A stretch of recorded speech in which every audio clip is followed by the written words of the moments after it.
Fais-le! Bon. Bonjour Isabelle. Le message est clair. C'est notre dernière. Oui, dans une forme resplendissante. Ben oui, écoute, il fait beau. Oui. L'été s'en vient. Il est arrivé l'été. L'été est 4 arrivé. jours de suite Oui, à 25 exactement. et plus. Bon, est-ce que le Canada peut avoir sa souveraineté en matière d'intelligence artificielle, être autosuffisant en IA? Autosuffisant, c'est déjà trop tard. Mais est-ce qu'on avait besoin d'une réforme nationale ou enfin d'un grand plan national d'intelligence artificielle? Sans doute, parce que là, ce qu'on entend depuis quelque temps, c'est que le Canada est en retard par rapport, entre autres, aux grandes entreprises d'intelligence artificielle américaines ou chinoises. Et que si on n'agit pas, on va se faire damer le pion. Tu sais, les gens posaient...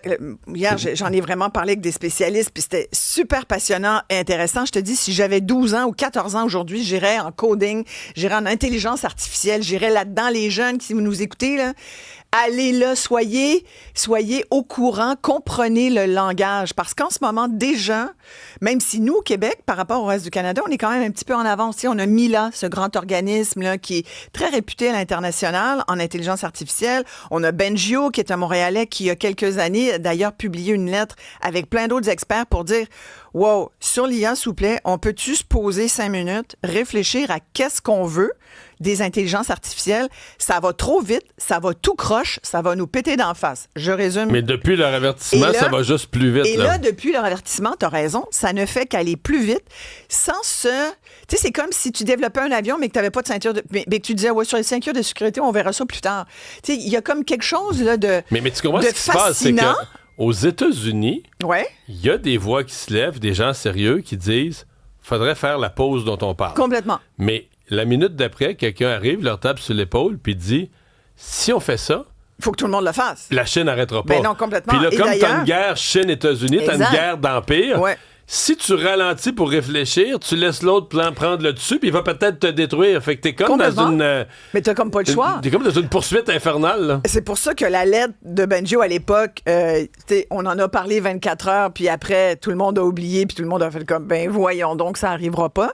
Mais tu sais, exemple, ce matin, on apprend que Claude, qui est une espèce de ChatGPT ou Gemini, mais Claude est vraiment plus... Tu sais, chat, c'est conversationnel, c'est assez court, tu sais, comme discussion, comme question, fait des tâches assez Mais Claude traditionnelles. impressionne là, Claude, sur sa puissance. Là. haut C'est niveau, Anthropic. haut niveau. C'est appartient à la compagnie américaine Anthropic qui elle-même s'inquiète de voir la puissance de son intelligence artificielle. Puis on apprend ce matin que ils ont été tellement étonnés de voir que l'IA est capable de... D'abord, on le savait, là, qu'il est capable de se déboguer lui-même. Mais là, l'intelligence artificielle est capable même de se coder elle-même. Alors, je ne sais pas si vous comprenez ce que ça veut dire. Ça, on est dans 2001, l'Odyssée de l'espace, à la fin, quand l'ordinateur HAL barre la porte, double tour, puis dit « Tu ne sortiras pas d'ici, mon petit humain. » J'ai décidé que c'est moi qui prenais le contrôle. Je l'ai revu, le film, il n'y a pas si longtemps. Avec une perspective différente. Et trouvé ça Parce moins qu'à bon qu'à l'époque, l'époque. J'étais comme, voyons, ça n'a pas vite, ce film-là. À tu sais. l'époque, ça apparaissait quelque chose de Mais totalement là- impossible. Et là, tu regardes ça puis tu dis, oh, OK, on en est là. Et là, Anthropic a dit, d'accord, nous, on est prêt à exactement ce que tu dis. On serait prêt à ralentir, Claude, à condition que tout le monde ralentisse ses intelligences artificielles. Mais là, comment tu fais Ça ça? n'arrivera pas. Ça n'arrivera tellement pas. Alors, comme ça n'arrivera pas et que c'est une question de gros cash, cette affaire-là, parce que si vous pensez que les pharmaceutiques exagèrent, que les compagnies pétrolières exagèrent, que les compagnies d'assurance exagèrent, que les compagnies... Prenez toutes les grosses multinationales. Si vous pensez que les GAFAM, qu'on n'est plus capable de contrôler par ailleurs, là, si vous n'avez rien vu avec les compagnies qui maîtrise l'intelligence artificielle, jusqu'à temps qu'elle la maîtrise plus elle-même. Mais tu comprends? Puis là, je te dis ça, puis dans 2 ans, on va être encore... Ça va être un autre discours, ça va être un autre niveau. Tout ce qu'on ne sait pas de ce que ça peut... Ça va changer nos vies, mais on ne sait même pas encore comment. Là, C'était pas inintéressant ce que disait M. Carney hier. Probablement qu'il y a un grand bout qui est nécessaire, mais j'avais quand même l'impression, puis ça arrive souvent, d'un gouvernement qui parle de ce qu'il ne contrôle pas. Là. Mais il l'a dit. Même, je l'ai interviewé. Écoute, je filmais ma TV, mais je filmais LCN dans la conférence de presse parce que je savais que j'en parlais hier dans mon show. Puis, à un moment donné, il dit, je suis pas un expert d'intelligence artificielle.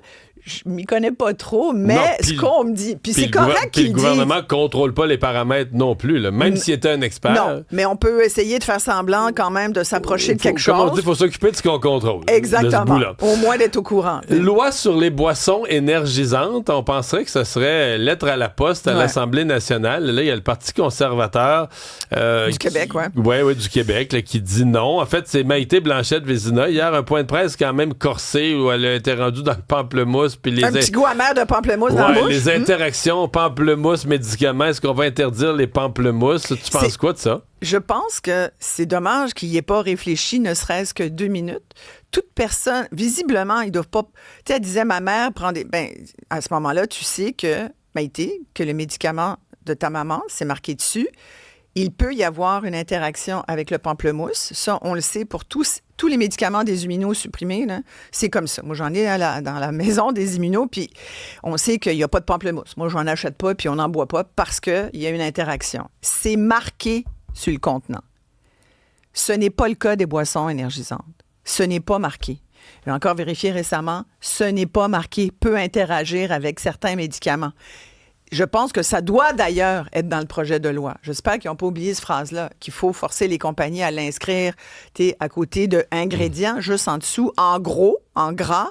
Attention, ce médicament peut interagir avec vos médicaments. Mais nos auditeurs sont divisés quand même. Il n'y a pas divisé tant que ça, Mario. Mais il y en a qui trouvent que l'interdiction, ça a pu te faire l'interdit. On ne l'interdit pas, d'après ce que je comprends. On va le contrôler.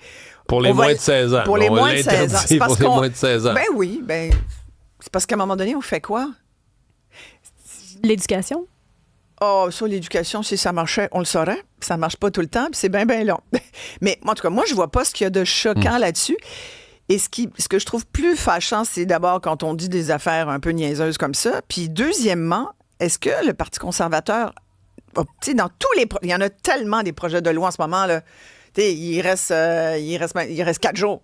Ils les mettent toutes sur la table. Ils nous en passent aussi parce que je pourrais te parler d'un projet de loi qui va donner 7 ans de plus à la Glencore pour polluer la ville de Rouyn-Noranda. Vous réécouterez mon entrevue là-dessus hier avec Jennifer qui a perdu une très bonne amie, Anne, d'un cancer fulgurant.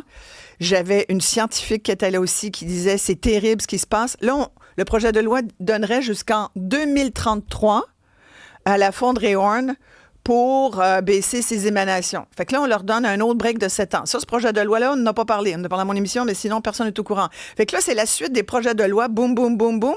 Et celui que Éric Duhem décide de choisir pour dire, nous, on est contre ça, la rapidité avec laquelle Fréchette agit. Nous, on veut en faire un coup d'éclat. Il prend celui où il y a eu mort d'un jeune, où ses parents ne savent plus quoi faire, ils ont appris... Écoute, la coroner l'a dit, il y a eu une relation de cause à effet sur la mort du jeune Zachary Miron. Alors, je trouve j'en reviens pas d'Éric Duhem. C'est pas lui. C'est bizarre. Puis ça paraît peut-être pas la bonne bataille politique. C'est pas la bonne bataille, c'est pas la bonne approche. Puis je suis même pas sûr qu'ils vont l'amener. Écoute, le projet de loi, tu veux dire? Non, qu'ils vont l'amener, pas la bataille. Okay. Parce que là, il va être déposé officiellement ce matin. Là. Ouais. Est-ce que Maïté Blanchette-Vézina, parce qu'à la première lecture... Moi, je pense qu'ils n'ont qu'un choix, c'est de l'accepter comme tout le monde. Ça se peut que ce matin, là, Maïté Blanchette-Vézina se lève pas puis laisse passer. Là. Pas impossible. Je lui souhaite d'avoir une crampe dans la jambe qui fait qu'il faut qu'elle reste assis. Fait que, non, mais sincèrement, c'est parce que là, tu vois, c'est tout le jeu des oppositions que j'haïs. Le jeu politique qui me tape ses nerfs. C'est que là, puis on dit, puis on le comprend, le sait, à chaque fin de session, c'est comme ça, le jeu des oppositions, c'est de retarder le groupe. C'est pas un jeu, la politique. Moi, je vois pas ça comme un jeu. La politique, pour moi, c'est vraiment sérieux, Mario. C'est sérieux. Tu joues avec l'argent du monde, tu joues avec le monde, tu joues avec la vie du monde. C'est sérieux. Hein? On va suivre ça et je te souhaite un excellent été. Attends, merci. On va pas finir sur un goût sérieux. Merci pour cette belle saison. Puis-je dire que c'est Mme Perron ici, présente, qui va nous remplacer, qui va le midi? Je dis oui, nous, tu vas être avec Francis? Oui. Oui, à 1h. Non, à midi. L'heure est changée. Tout est changé. Les heures sont changées. Mais tu vas être à mon émission tout à l'heure? Oui, on va faire les tunes de l'été. Oui. T'as-tu une tune d'été, toi? Ben là... Coco Jumbo? Non, mais... Pas des pastilles toujours? Non, mais j'ai l'impression que celle là, de la Coupe du Monde, ça va être ça, la Die tune Die de Die Die. Ça va Shakira. devenir ça, la tune Ben, de cet été. Pour l'instant, c'est la seule mon qui sent le feeling. coconut un peu. Ah, il faut que ça sorte le coconut? Je trouve que oui. Ouais, Ok. c'est son expression pour parler de Ah, l'été. j'aime Merci. ça! À tantôt!